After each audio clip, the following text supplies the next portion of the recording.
हम तो पहले नारा लगाओ, नारा तकबीर, नारा रिसालत, नारा रिसालत, नारा हैदरी, नारा हैदरी, नारा हैदरी, नारा रोशनी, नारा तकबीर।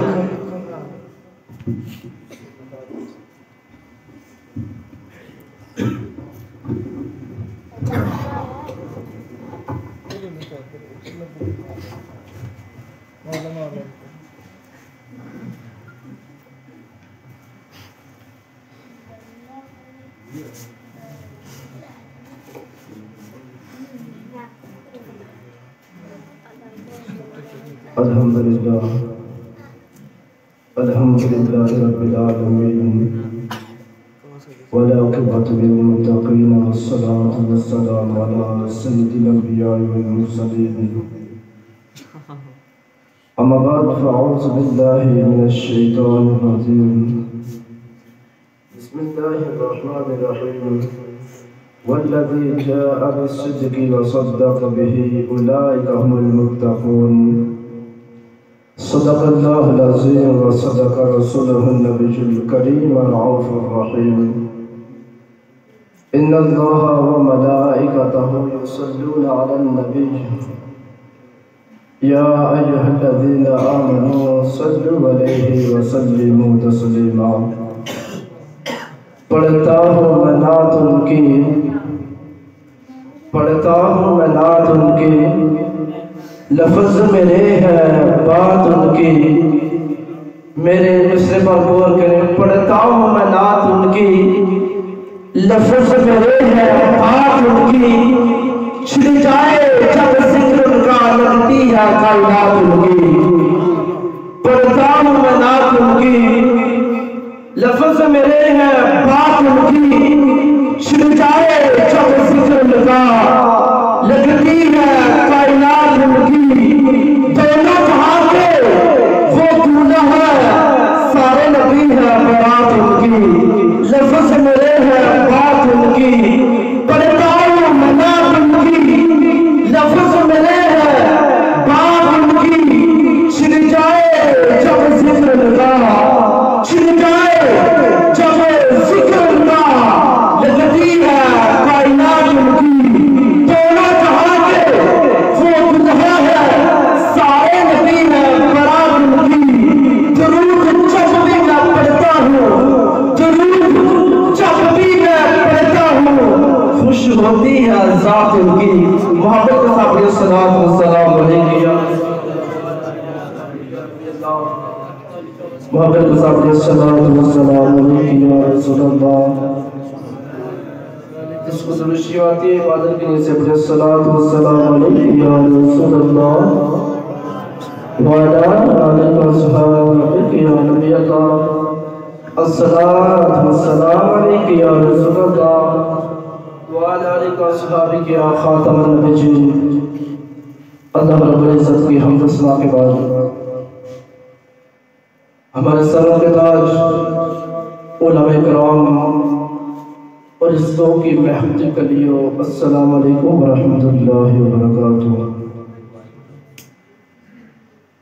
जमातुल सानी बहुत तेजी से गुजर रहा है। इस महीने की 22 तारीख को हज़रत अबू बकर सिद्दीक़ रज़ियल्लाहु तआला अन्हु की शहादत मुबारक हुई है। बड़े लोग कहते हैं कि वक़्त की बात अच्छी लगती है, वक़्त पर बात करनी चाहिए, तो इस महीने की निस्बत ज़्यादातर अबू बकर सिद्दीक़ रज़ियल्लाहु तआला अन्हु की तरफ है।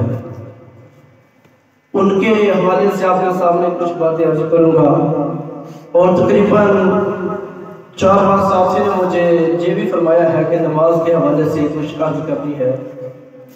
इंशाअल्लाह वो भी अर्ज करूँगा।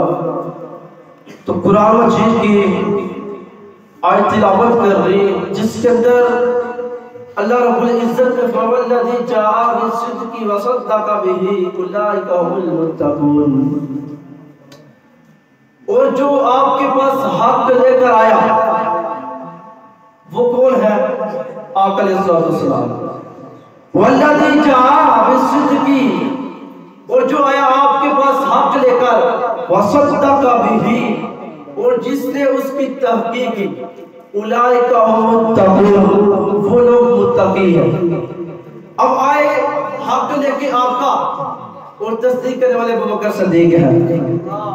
मुस्कुरा के बोलो सुभान अल्लाह। सर्दी ठीक होनी और ऊंची बोलो सुभान अल्लाह।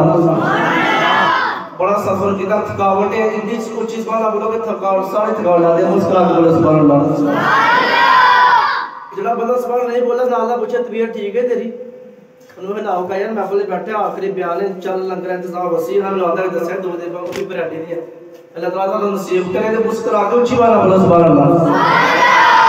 सारे कहता जिदा खाइए ओदा खाइए ते फिर हजूर दा लंगर खाने दा सदका खाने ते उन्हां दे जिक्र वास्ते इकट्ठे होया ते उन्हां दा सदका बोलो मुस्कुरा के सुभान अल्लाह।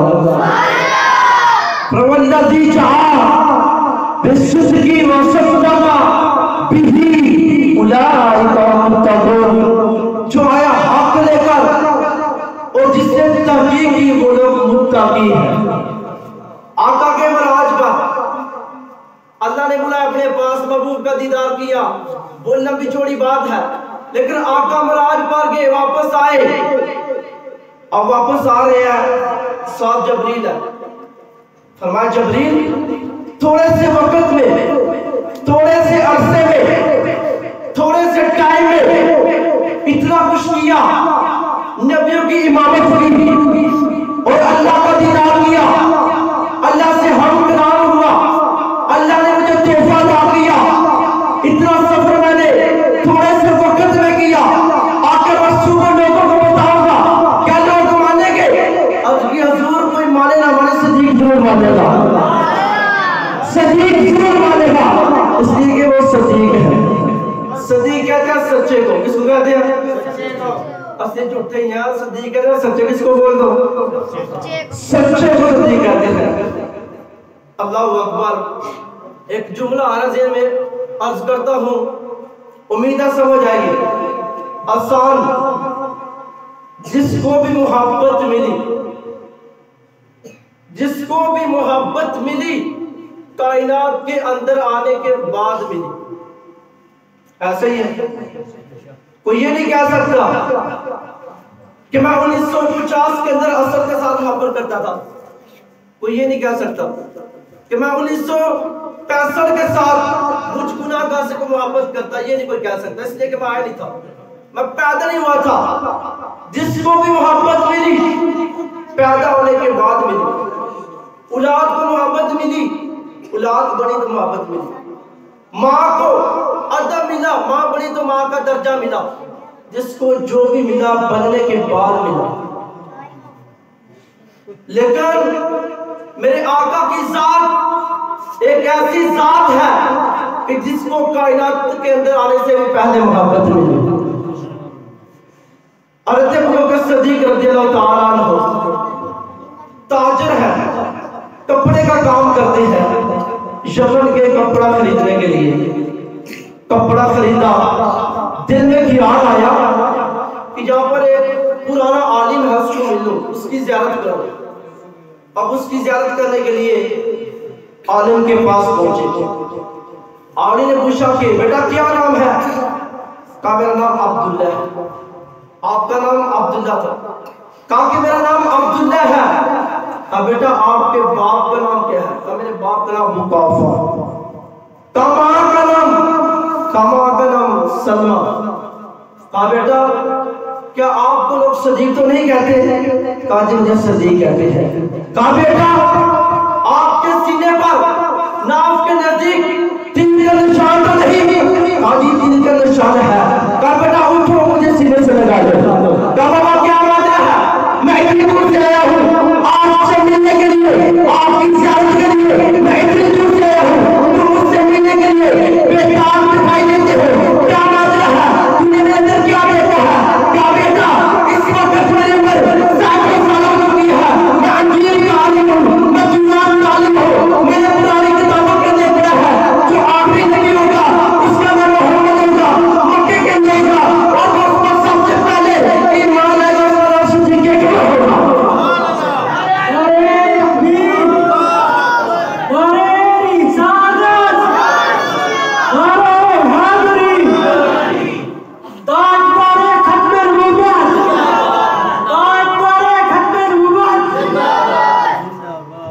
कहा कि बेटा उठो, मुझे सीने से लगाओ। कहा हुजूर मैं इतनी दूर से आया हूँ आपकी ज़ियारत के लिए, आपकी मुलाकात के लिए, आप मुझसे मिलने के लिए बेताब हो। कहा कि मैं बहुत पुराना आलिम हूँ, इस वक्त मेरी उम्र सैकड़ों साल, तुरात का मैं आलम, अंजील का मैं आलम, लेकिन मैंने पुरानी किताबों के अंदर पढ़ा है कि जो अल्लाह का आखिरी नबी का मक्के के अंदर उसका नाम मोहम्मद होगा, आमना माँ का नाम होगा, अब्दुल्ला बाप का नाम होगा। कहा जो उस पर सबसे पहले ईमान है उसका नाम सिद्दीक़ अकबर होगा। पहले मोहब्बत जुमला समाप्त कीजिए। हम पर नमाज फर्ज है, रोजा जिस पर फर्ज है वो तो बोले, रोजा, ज़कात, हज, सारी चीजें फर्ज है, लेकिन कब फर्ज है? इस वक्त बड़ी जिम्मेदारी से मैं जुमला करने लगा, इस वक्त हमारे ऊपर इशा की नमाज फर्ज नहीं, क्योंकि हमने पढ़ लिया। जिन्होंने नहीं पढ़ी उन पर फर्ज है। इस वक्त हमारे ऊपर फजर की नमाज फर्ज नहीं। क्यों? क्योंकि अभी वक्त दाखिल नहीं हुआ। वक्त दाखिल होगा तो नमाज फर्ज होगी। वक्त से पहले नमाज फर्ज है, बोलो। वक्त से कबल नमाज फर्ज नहीं होती, जब वक्त दाखिल होगा तब नमाज फर्ज होगी। रोजा फर्ज कब? जब रमजान आए, उससे कबल फर्ज तो नहीं। हज फर्ज कब? सुलहज आए, माल हो, हज फर्ज। ज़कात फर्ज, माल हो, अचानक माल आ गया, ज़कात फर्ज नहीं। एक साल हमारी मलकियत में है तो तब ज़कात फर्ज। ये सारी चीजें फर्ज है। मेरा जुमला ज्यादा करना वो दुख होगा, वो दुख होगा, वो नाजुक जुमला है। नमाज फर्ज, वक्त आने पर ज़कात फर्ज, माल आने पर हज फर्ज, सुलहज आने पर रोजा फर्ज, रमजान आने पर, लेकिन मोहम्मद मुस्तफा फर्ज आने पर, मोहम्मद मुस्तफा फर्ज है सांस आने पर। हमारी सांस चल रही है, हमारे ऊपर हुजूर की मोहब्बत फर्ज है। आका ने हमसे मोहब्बत तलब की मांगी। मोहब्बत नसाज जुमले अर्ज कर रहा हूँ, थोड़ा सा आगे पीछे होगा जुमला तो ये बहुत बड़ी, क्या मैं आपको बताऊं, बहुत नसाज जुमले अर्ज कर रहा हूँ, लेकिन जिम्मेदारी से कर रहा हूँ। आका ने हमसे मोहब्बत तलब की। अब कोई बंदा खड़ा कह दिया यार हुजूर को किसी चीज की जरूरत थी, हुजूर के साथ अल्लाह खुद मोहब्बत करता है, हमसे क्यों मांगी? हुजूर का फरमान समाप्त कीजिए, मुझसे मोहब्बत करो, मुझसे मोहब्बत करो। या रसूल कितनी मोहब्बत करे आपसे, या रसूल कितनी मोहब्बत करे? मुझसे मोहब्बत करो, अपनी माँ बाप अपनी औलाद से बढ़कर मोहब्बत करो। या रसूल बस नहीं, अपने माल से भी बढ़कर ज्यादा कि अपनी जान से बढ़कर मुझसे मोहब्बत करो। या अगर इतनी ताकत नहीं रखते, इतनी मोहब्बत नहीं कर सकते, फिर क्या करें? जो बंदा इतनी मोहब्बत नहीं कर सकता वो अपने आप को मोमिन ना कहलाए। अगर मोमिन बनना है तो मुझसे अपने माँ बाप, औलाद, माल ज्यादा कि अपनी जान से बढ़कर मुझ मोहब्बत से मोहब्बत करो। मोहब्बत ये भी अल्लाह का, अल्लाह की नेमत, अल्लाह की मखलूक है। मोहब्बत में कुछ ऐसे मखलूक है अल्लाह की जो हमें नजर नहीं आती, जिन्न फरिश्ते वगैरह अल्लाह की मखलूक हमें नजर नहीं आती। इसी तरह मोहब्बत भी अल्लाह की मखलूक है, जो जज्बे वैसे नहीं आते दिलों में, जो अल्लाह ने पैदा किया है।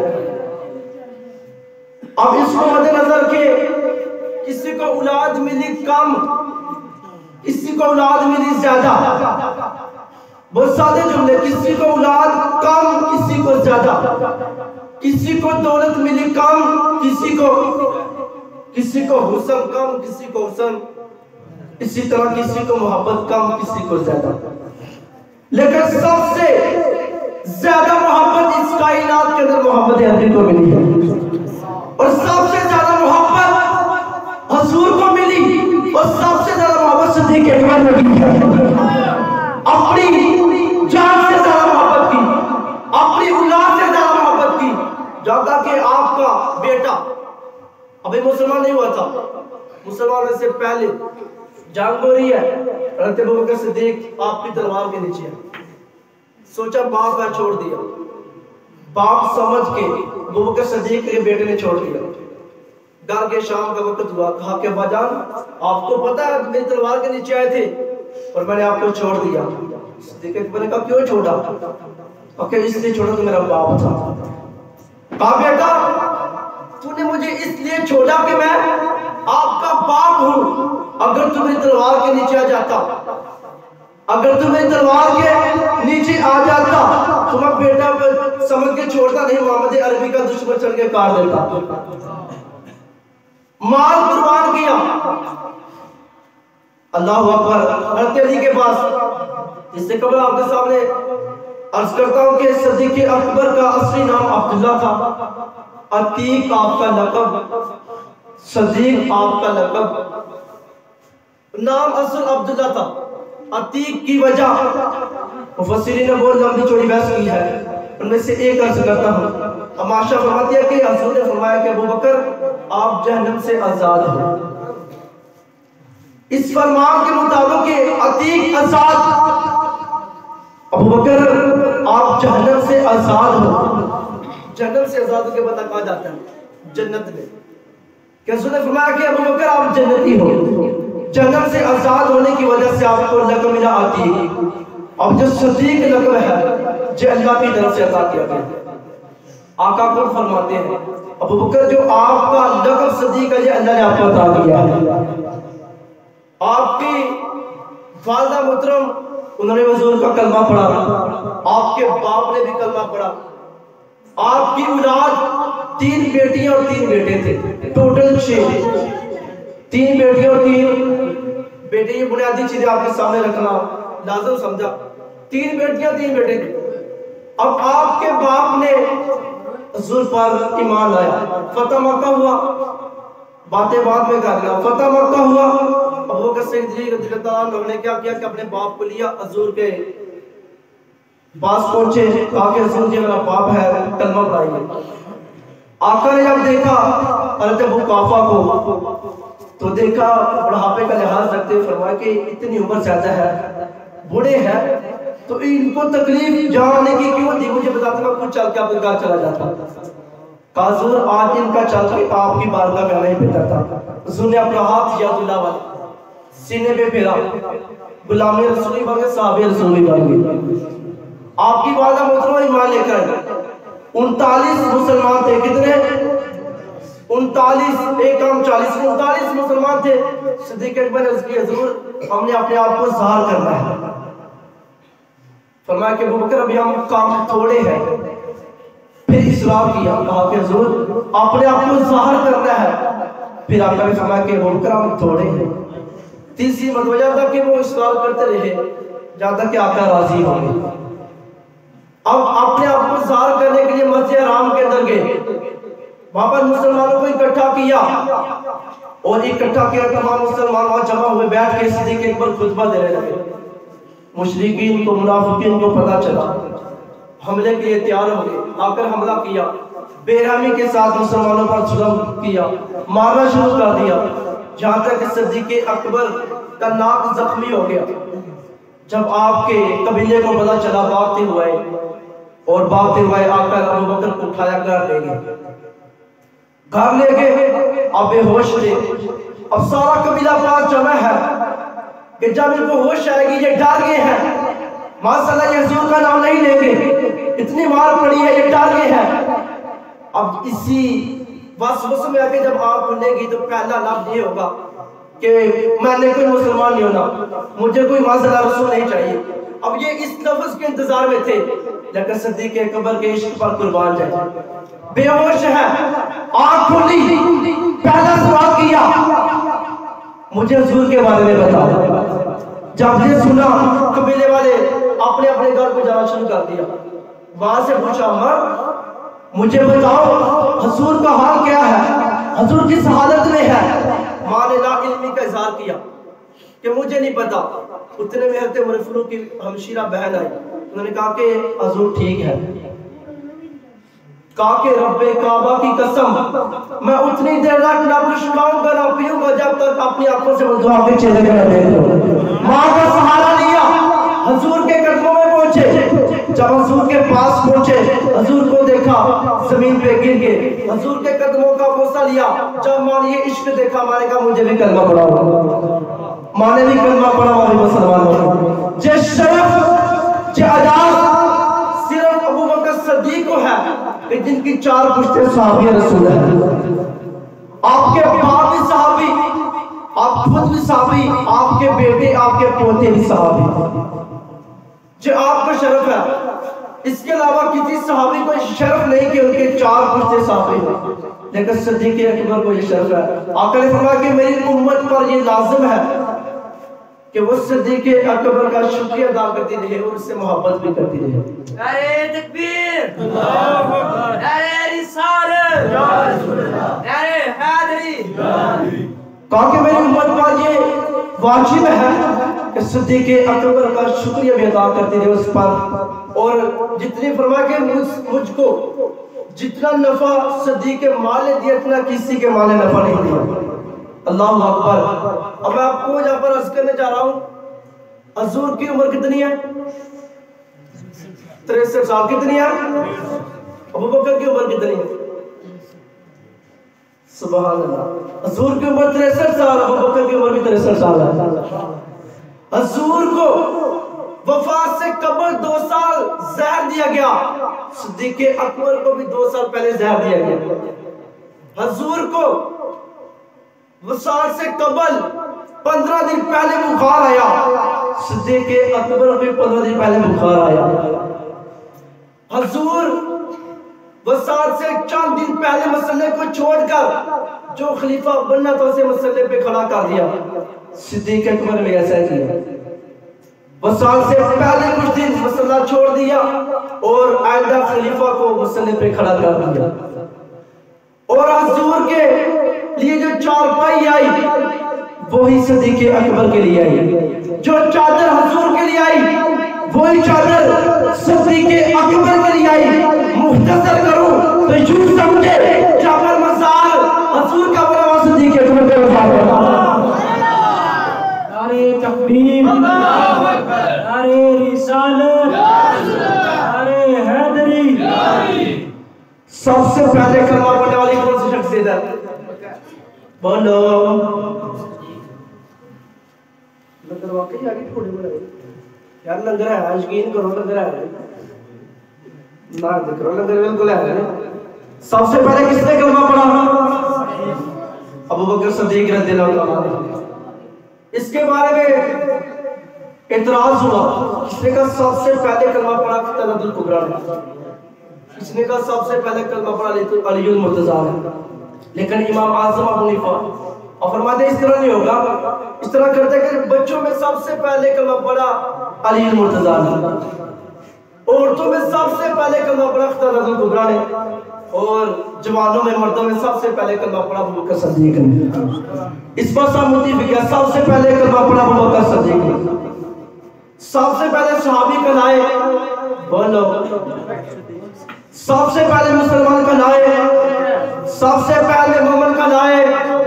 आका जिसके घर चल के गए अबू बकर, आका को जिसने कंधों पर उठाया अबू बकर, जो सबसे पहले गार के अंदर गया अबू बकर, जिसने अपनी चादर को फाड़ा, सुराखों को बंद किया अबू बकर, जिसने अपनी गोदी का बिस्तर बनाया आका को सुलाया अबू बकर, अपनी गोदी का बिस्तर बनाया आका को सुलाया अबू बकर, जिसने सांप का डसना बर्दाश्त किया अबू बकर, तो कार से सबसे पहले बाहर आया अबू बकर, तो सबसे पहले उम्मे मामूद के घर पहुंचा अबू बकर। अल्लाहू अकबर। जिसने मस्जिद नबी को खरीद कर आका को दिया वो भी अबू बकर है। उम्मत का आका के वसाल के वक्त ईमान संभालने वाला वो भी अबू बकर है। अल्लाहू अकबर। आका ने फरमाया कि जन्नत के 8 दरवाजे जिसको अपनी तरफ बुलाएंगे वो भी अबू बकर है। जन्नत के 8 दरवाजे। अजली शेर खुदा रज़ियल्लाहु ताला उनकी बारगाह में एक बंदा आया, कहने लगा हुजूर मुझे बताए सबसे ज्यादा उम्मत के अंदर आलिम कौन है? सबसे ज्यादा कुछ मसले होते हैं शरारत के लिए, मालूमात के लिए नहीं होते। मालूमात के लिए होती है कि नमाज जनाजा की तकबीरात, कितनी नमाजें, कितने फराज वाजिबात सुन्नतें, लिबास पहनने का तरीका, ये होते मालूमाती। और कुछ शरारती होती है। हज़रत अली तो जानते थे, वो तो इंसान को देख के पढ़ जाते थे ये कौन है। अब वो आया कहने लगा कि मुझे बताओ उम्मत के अंदर सबसे बड़ा आलिम कौन है? दिल में ये ख्याल था अगर मैं कहूंगा कि मैं हूं तो ये बंदा सामने वाले से सवाल कीजिएगा अली अगर आप सबसे बड़े आलिम हो फिर तो खिलाफत आपको मिलनी चाहिए। शरारत के लिए मसला किया, लेकिन वो जान चुके थे। हज़रत ने फरमाया कि मैं इल्म का शहर हूं, उसका दरवाजा है। कहा कि अली उम्मत में सबसे बड़े आलिम कौन है? कहा कि उम्मत में सबसे बड़े आलिम अबू बकर सिद्दीक है। कहा वो कैसे?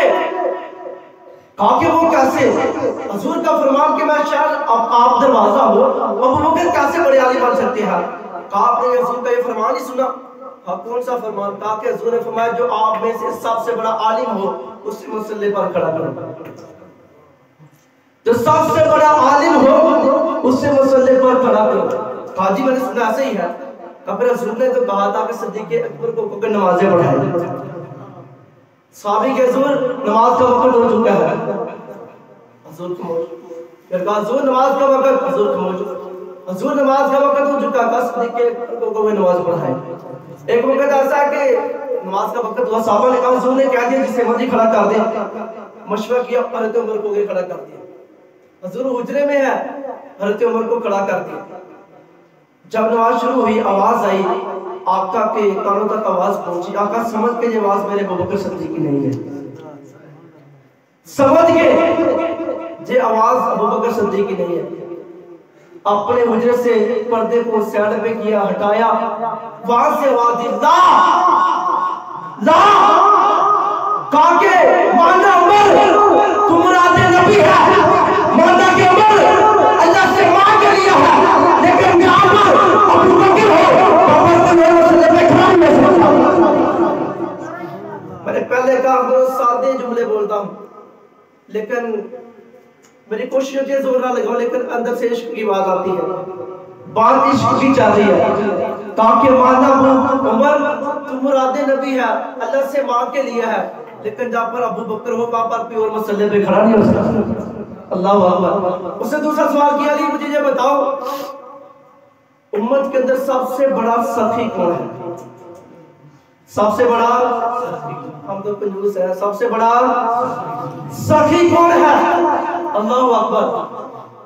अब दिल में यही था, अली कहेंगे कि मैं सखी, इसलिए मैंने एक दिन रोजा रखा, मुसाफिर आया खाना दे दिया, फिर रोजा रखा, कैदी आया खाना दे दिया, तीसरे दिन रोजा रखा और एक मस्कीन से खाना दे दिया।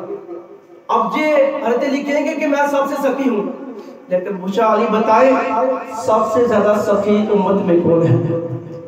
हज़रत अली ने फरमाया कि उम्मत के अंदर सबसे ज्यादा सखी अबू बकर सिद्दीक है। हाँ वो कैसे? जब जंग तबूक के मौके पर, जब तबूक पर हजूर ने ऐलान किया कि चंदा जमा करो, गरीबों की मदद करनी है, का उस वक्त जिसने अपना तन मन हर चीज लाकर हजूर के कदमों में रखा वो अबू बकर सिद्दीक थे। हजूर ने ऐलान किया और जब फरमाते मेरे दिल में ख्याल आया इस वक्त मेरे पास माल बहुत ज्यादा है, तो आज मैं अबू बकर से नेकियों में आगे चला जाऊंगा। मोहब्बत की वास्ते आज मैं अबू बकर से नेकियों में आगे चला जाऊंगा। घर गए, आधा सामान उठा के हजूर के कदमों में अबू बकर गए, घर का सारा सामान ज्यादा के सुई भी तलाश की, वो भी उठाई और कटरी बांधी आके हजूर के कदमों में रख दी। अपना लिबास उतारा और टाट का लिबास पहना, कांटों के बटन लगाए, कांटों के बटन लगाए, टाट का लिबास पहना, सारा सामान हजूर के कदमों में। हजूर ने पूछा उमर कितना माल लेकर आए हो? कहा कि हजूर आधा लेकर आओ, आधा घर छोड़ के आया। अबू बकर आप कितना लेके आए हो, घर क्या छोड़ के आए हो? हुजूर घर अल्लाह उसका रसूल छोड़ के आया। अल्लाह अकबर।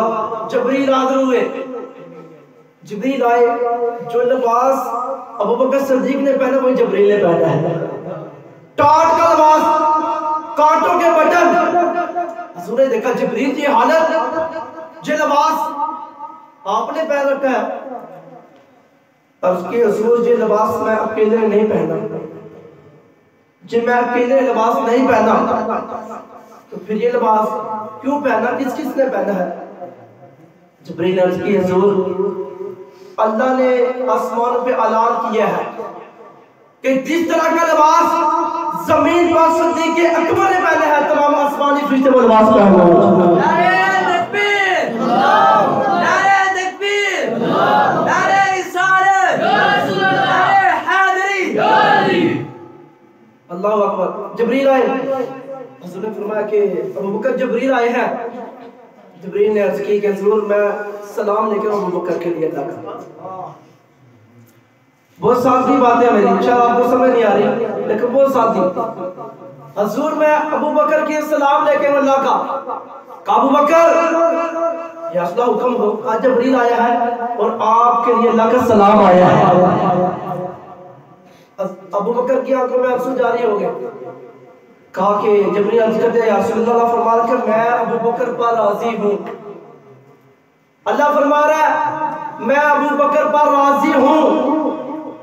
हुजूर अबू बकर से पूछे क्या तू भी अपने खुदा पे राजी है? जब ये सवाल किया, अबू बकर की आंखों में आंसू जारी है, रो रहे हैं बच्चों की तरह, और रो कर कहते हैं कि हुजूर अल्लाह मुझ पे राजी है। मैंने माना कि मैं मक्के का बहुत बड़ा ताजिर हूँ, मैंने माना मेरे पास बहुत ज्यादा माल है, बहुत ज्यादा मैंने मुझे दिया है, लेकिन हुजूर अल्लाह मुझ पर राजी है। अभी मेरे कपड़े के टुकड़े हुए हैं, अगर मेरे बदन के टुकड़े तो मैं तब भी अपने मौला पे राजी हूँ। कहा मुझे अल्लाह ने दिया, मैंने अल्लाह के रास्ते में खर्च कर दिया, मैं अल्लाह पे राजी हूँ। सिद्दीक़ अकबर तो वो है जिन्होंने अपने माल हर चीज अल्लाह के महबूब पर कुर्बान की। तीसरा सवाल किया कि हमें बताएं उम्मत में सबसे ज्यादा बहादुर कौन है? अब ये तो छोटे बच्चे को पूछे कौन बहादुर, वो बोल के हज़रत अली बहादुर है। तो खैमा उखाड़ा, पूछा कि अली मुझे बताएं उम्मत में सबसे ज्यादा बहादुर कौन है? हज़रत अली ने कहा उम्मत में सबसे ज्यादा बहादुर अबू बकर सिद्दीक़ है।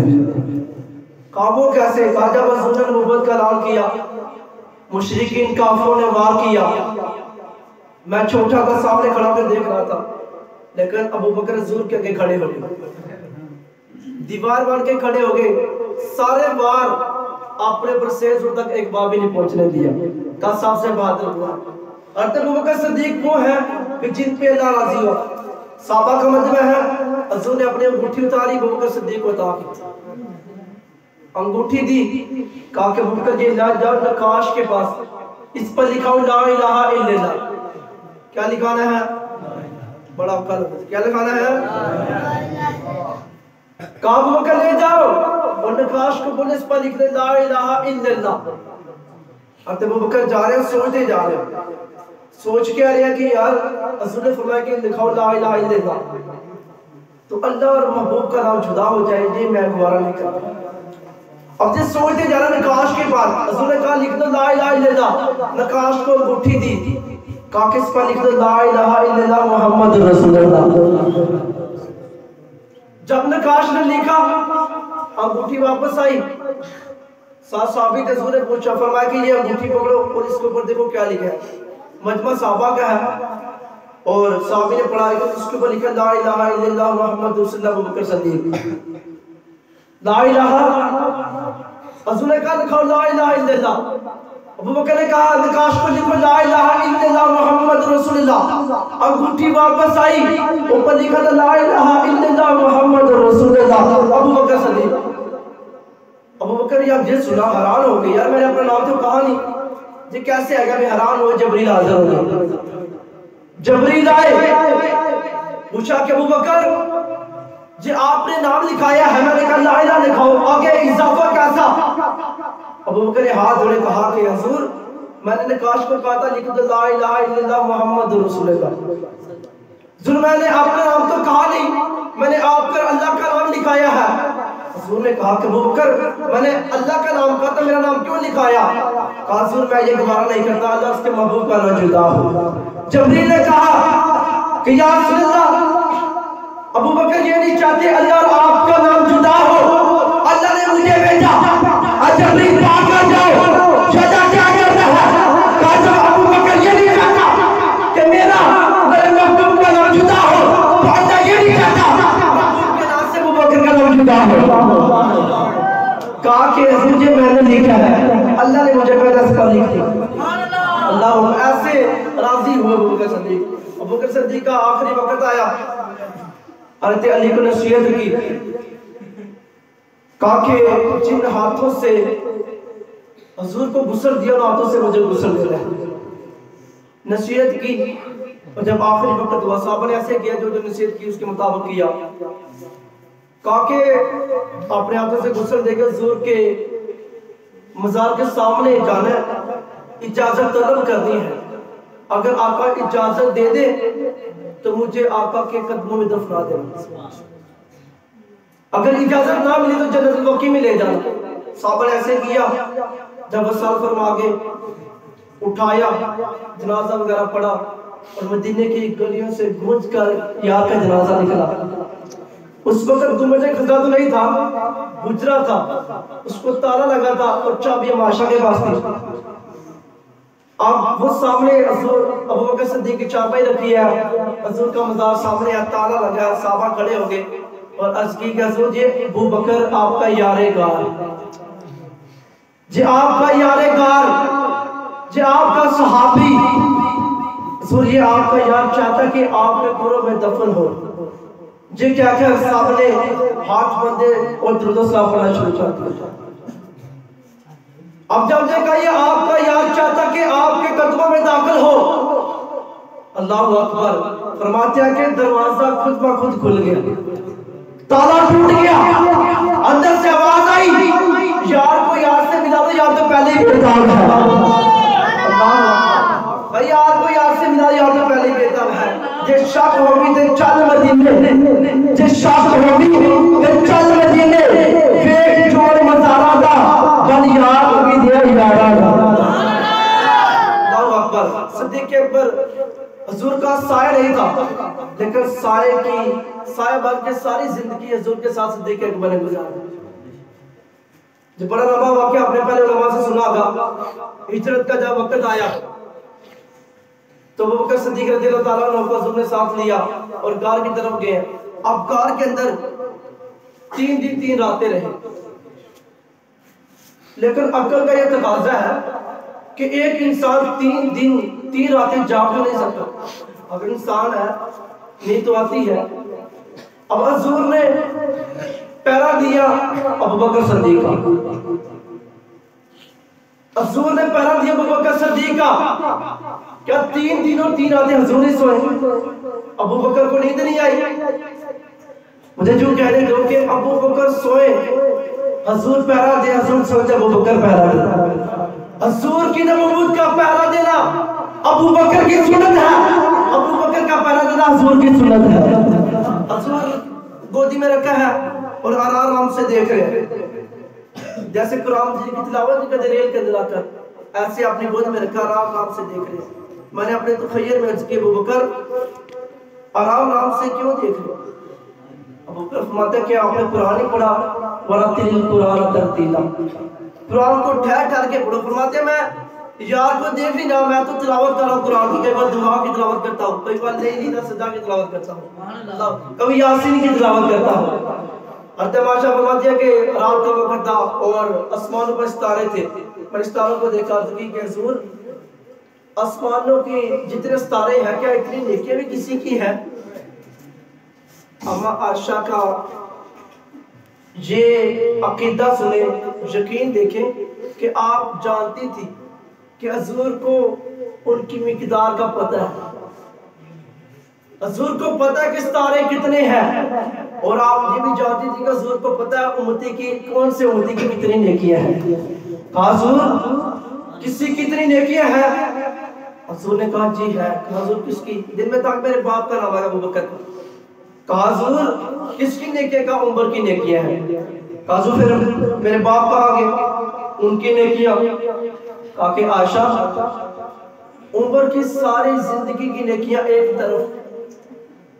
हाय हाय हाय, उमर की सारी जिंदगी की नेकियां एक तरफ, तेरे बाप अबू बकर की गार की नेकी एक तरफ, फिर वो बारी है।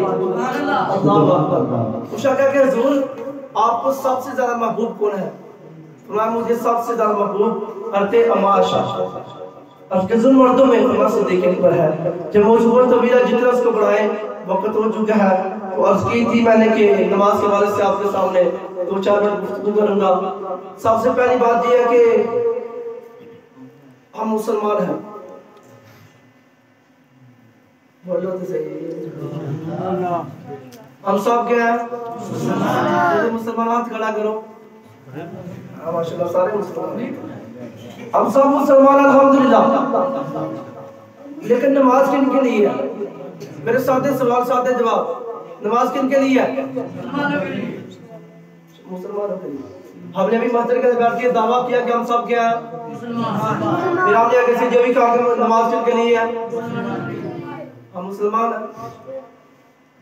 अच्छा आपको एक बात अर्ज करूं, नमाज फर्ज होती है 3 शर्तों पर। कितनी शर्तों पर? बालिग, आकिल, मुसलमान, 3 शर्तें होंगी नमाज फर्ज। अब देखिए, क्या मैं बालिग नहीं? क्या मैं मुसलमान नहीं? क्या मैं अक्लमंद नहीं? मुझे अक्ल नहीं है? अगर ये तीनों शर्तें पाई जाती तो फिर नमाज फर्ज। अब जिसके अंदर ये तीनों शर्तें पाई जाए उस पर नमाज क्या है? फर्ज है। आपने नमाज से सुना होगा कि क़यामत के दिन सबसे पहले सवाल किसका होना है? नमाज।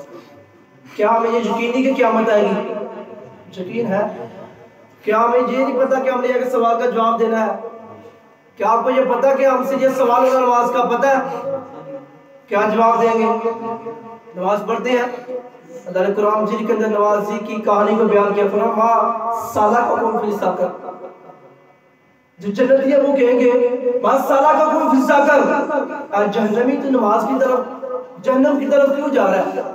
जहन्नम कहेगा लम लकुम मिनल मुसल्लीन, लम लकुम मिनल मुसल्लीन। मैं दुनिया के अंदर नमाज नहीं पढ़ा करता था, इसलिए मैं जहन्नम की तरफ जा रहा हूँ। यार सबसे पहला सवाल किसका? नमाज का। अकल भी रखते हैं, मुसलमान भी हम, बालिग में हर चीज का शौर है, फिर नमाज क्यों नहीं पढ़ते?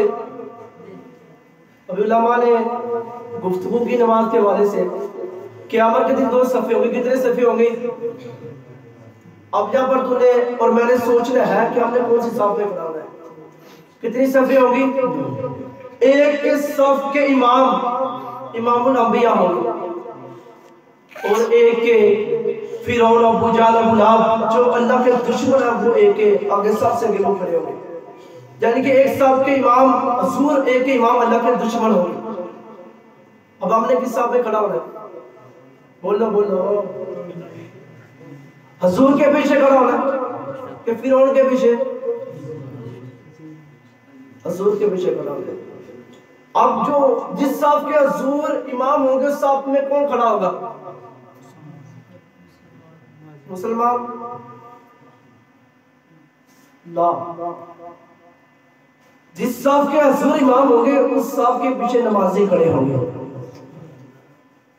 मुसलमान होगा, बेनमाजी होगा तो उसको उस साहब में खड़ा किया जाए जिसके आगे फिरौन अबू जहल अबू लहब होंगे। मुसलमान है लेकिन जो बेनमाजी है उसको उस साहब में खड़ा किया जाएगा जिसके आगे फिरौन जहल अबू लहब वगैरह होंगे, जो अल्लाह के दुश्मन होंगे। उन पर अल्लाह की रहमतें नहीं बल्कि अल्लाह की लानतें बरसती होगी। तो उस साहब में खड़ा होना है। या तसव्वुर करें, क्या हम अल्लाह के दुश्मन के साथ खड़ा होना चाहते हैं? तो सब्र करें। हम तो काम पढ़ते हैं यार, ये सुन के कि हम अल्लाह के दुश्मन के साथ खड़ा होंगे, हमारे तो ये अर्ज हो कि हम बिलाल हबशी के साथ खड़े हों। हमारे तो ये अर्ज रहा कि हम दाता साहब के कदमों में खड़े हो, हुजूर के साथ खड़े हो। बाकी रह गई क्या? फरमाया नहीं। साहबा ने किया फिर नहीं रह सकती। फरमाया यही मिसाल नमाजी की है। जब बंदा 5 मरतबा नमाज पढ़ता है और उसके लिए वजू करता है तो उसके जिस्म पर कोई गुनाह की मैल कुचल बाकी नहीं रहती। फरमाया जब कोई बंदा वजू करता है, वजू के लिए, यार अभी कोरोना वायरस आया, आप सामने मशहूरी सुनी होगी, कोरोना वायरस आया, बड़े बड़े डॉक्टर्स ने इलाज के लिए मेहनत की, बिना कर क्या इलाज मिला? पता होगा आपको क्या इलाज मिला? कोरोना का क्या इलाज मिला? तो सबसे बड़ा डॉक्टर ने कहा वजू 5 बार करो, कहा हाथों को धो, साबुन ले, मुंह को वॉश करे, कहा जो बंदा वजू करता है उसको कोरोना कोई नुकसान नहीं पहुंचा सकता। यदि आज की साइंस, आज के डॉक्टर जो कह रहे हैं हाथ मुंह को धोया जाए, कोरोना नुकसान नहीं पहुंचा सकता, कोई बीमारी नहीं आ सकती, मैं कहता हूं साइंस आज कहने लगी है, डॉक्टर आज बताने लगे हैं, सदियों पहले आमला के लाले बता दिया था ये तरीका। वजू करो, आपके जिस्म पर एक गुनाह बाकी नहीं रहेगा। जब बंदा हाथ धोता है हाथ के गुनाह जड़ जाते हैं, जब बंदा मुंह को धोता है मुंह के गुनाह खत्म, सर का मसा करे सर के गुनाह खत्म, और जब बंदा पांव धोता है पांव के गुनाह खत्म। अल्लाहू अकबर। हम हाथों से गुनाह करते हैं, सर से मसा, सारे गुनाह पाक में, मिसाल सर के मसा, बालों के ऊपर कौन से गुनाह है? इसका मतलब ये कि जो दिमाग के अंदर गलत फहमी आती है ना, दिमाग के अंदर जो सोचा होता है कि यो वो गुनाह करना, वो करना, वो कर लिया है, जो उसके अंदर मेमोरी, हमारी गंदे फोल्डर जो होते हैं, जो गंदगी हमारे अंदर जमा हुई है, जब मसा करें वो सारी गंदगी साफ हो जाएगी। पाँव चल के जाए गुनाह की तरफ, जब वजू के लिए पाँव को धोएंगे तो पाँव भी साफ हो जाएंगे। सूर्या से उठाइए, फरमाया कि क़यामत के दिन इंसान के मुंह पे लगाम, मुंह बंद, हाथ पैर इंसान की गवाही देंगे, यार ये मेरे हाथ में साथ क्या करता था, पैर के लिए अल्लाह ये मेरे साथ चल के फुला जगह जाके बुरा काम करता था। तो अगर हम इनको वजू के लिए धोए तो ये कहेंगे यार गुनाह तो कोई है ही नहीं, जब गुनाह करता तो वजू करने तक गुनाह करता। तो अर्ज यही है कि नमाज पढ़े, अल्लाह का घर है इसके अंदर आए, फरमाया जो अल्लाह के घर आ जाए उसके पिछले काम अल्लाह के सुपुर्द होते हैं। 5 नमाजें, कितनी नमाज होती हैं? 5 नमाज होती है। एक नमाज में कितना वक्त लगता है? खासा बड़ी लंबी नहीं पढ़ा देना, पता है उसका अच्छा होगा, सही करा देने, तकरीबन 10 मिनट लगा ले और 5 50 या 24 घंटे में 50 मिनट अल्लाह के लिए निकाल सकते हैं। उसने में 24 घंटे दिए और हर तरह की नेमत से मैं नवाजा, लेकिन हम उसके लिए थोड़ा सा वक्त निकाल के अगर आ जाए, उसकी बारगाह में झुक जाए, सजदा करे और अल्लाह से मांगे। जब कोई बंदा मेरी बारगाह में हाथ उठा के मुझसे मांगता है तो मुझे शर्म आती है उसके खाली हाथ को वापस करो। उसकी बारगाह में आकर मांगे, दुनियादार से मांगे, दुनियादार नाराज होता है, अल्लाह से ना मांगे फिर वो नाराज होता है। अल्लाह रब्बुल इज्जत की बारगाह में दुआ है हम सबको 5 वक्त का नमाजी बनाए। अल्लाह रब्बुल इज्जत की बारगाह में दुआ है हम सबको नेक बनाए। अल्लाह रब्बुल इज्जत की बारगाह में दुआ है कि हम सबको सही मायने में मुसलमान बनने की तौफीक अता फरमाए। अल्लाह रब्बुल इज्जत की बारगाह में दुआ है अल्लाह रब्बुल इज्जत हम सबको नेक काम करने की तौफीक अता फरमाए। अल्लाह रब्बुल इज्जत की बारगाह में दुआ है कि हम सबको शैतान के मकर फरेब से महफूज फरमाए।